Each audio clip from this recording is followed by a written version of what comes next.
Hello வணக்கம். எல்லாருக்கும் வணக்கம் வணக்கம். வாங்க கொஞ்சம் நேரில் பேசலாம், 2 நிமிஷம் பேசலான்ட்டு வந்திருக்கேன். அதாவது செல்ல பிள்ளைங்களா, என் அன்பு உள்ளவங்களுக்கு நான் சொல்கிறது என்னென்னா, நான் வந்து யூடியூப்பில் நான் செய்கிற சமையல் எதாக இருந்தாலும் யூடியூப்பில் போடுறேன் செல்ல பிள்ளைங்களா. வாட்ஸ்அப்பில் போடுறேன், நம்ம தெரிஞ்ச பிள்ளைங்கள்லாம் பார்க்கட்டும்னு தான் போடுறேன். ஆனால் அதனுடைய லைக்கு நீங்கள் ஓப்பன் பண்ணி பார்த்துட்டு அங்கே கை சிம்பிள் லைக்கு பண்ணால் தான் செல்லங்களா யூடியூப்பில் லைக் எனக்கு ஆவரேஜ் ஆகும். நீங்கள் சும்மா அப்படி பார்த்துட்டு தட்டி விட்டுறீங்க போல இருக்குது.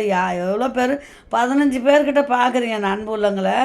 நீங்கள் 15 பேர் பார்க்குறீங்கன்றது நான் டேட்டஸ்ட்டு பார்க்கும்போது எனக்கு அதில் தெரியுது 15 பேர் பார்த்துருக்காங்கன்னு. ஆனால் லைக் எனக்கு வரவே மாட்டேங்குது. தயவுசெய்து நீங்கள் பார்க்குறது பெருசு இல்லை, பார்த்துட்டு அப்படியே போய் அம்மாவுக்கு ஒரு லைக்கை மட்டும் போட்டு விட்ருங்க. அந்த ஃபுல் வீடியோ பார்த்தீங்கன்னா தான் என்னோடய வாட்ச் அவர் ஃபுல்லாக ஏறுமா.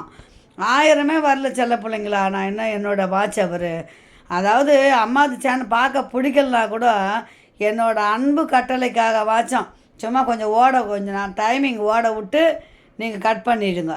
அப்போ தான் எனக்கு வாட்ச் அவர் ஏறும்.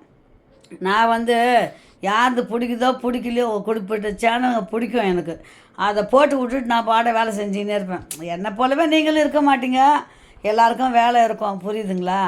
அதனால் நான் சின்ன ஒரு ரெக்வஸ்ட்டாக கேட்டுக்கிறேன். எனக்கு அன்பு கட்டளையாக தான் கேட்குறேன், வற்புறுத்தலை. உங்களை நான் கன்ஃபார்மாக செய்யுங்க, நான் தொந்தரவு பண்ணலை, அது உங்கள் இஷ்டம்.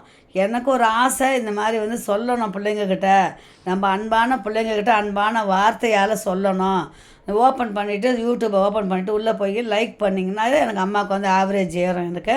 ஓகே, பாய் பிள்ளைங்களா. Thank you, love you so much. Thank you.